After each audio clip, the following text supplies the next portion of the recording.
Yeah, Auburn. Fascinating school.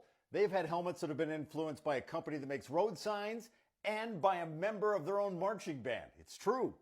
Auburn has been the Tigers since 1892 when they fielded their first team to take on the Georgia Bulldogs in Atlanta. The nickname Tigers comes from a line in Oliver Goldsmith's poem, The Deserted Village, published in May 1770, that had a line where crouching tigers await their helpless prey.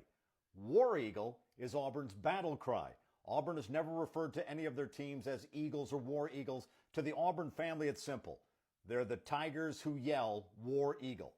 Now, in 1949 and 50, Auburn was wearing two helmets at the same time. Defense and offensive linemen wore a blue helmet with an orange stripe, while quarterbacks, running backs, and receivers wore orange helmets with a blue stripe. In 1951, everyone wore a blue helmet. In 1952, white helmets.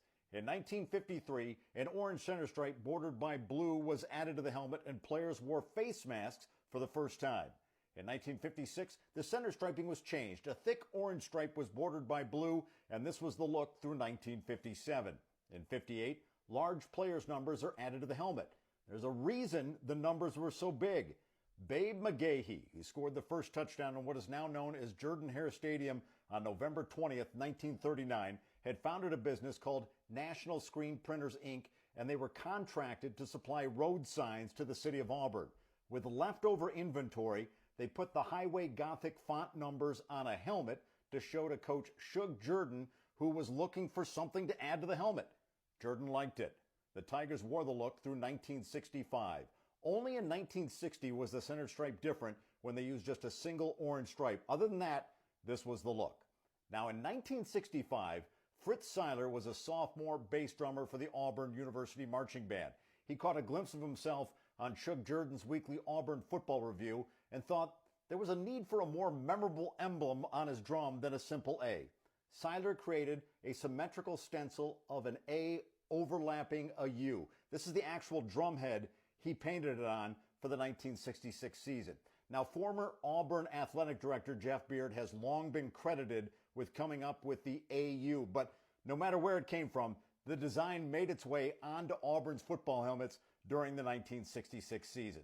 It was worn with a gray face mask through 1978. In 1979, the face mask changed to orange, and this was worn through 1983.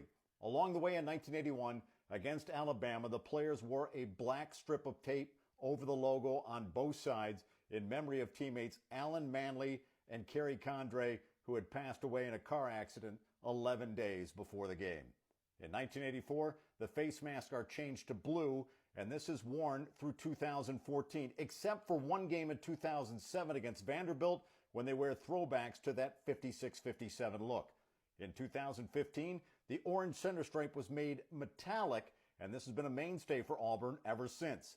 In the Outback Bowl against Minnesota on New Year's Day in 2020, Auburn wore a number 7 on the left side of the helmet with a gray face mask to honor former Heisman winner Pat Sullivan, who had passed away.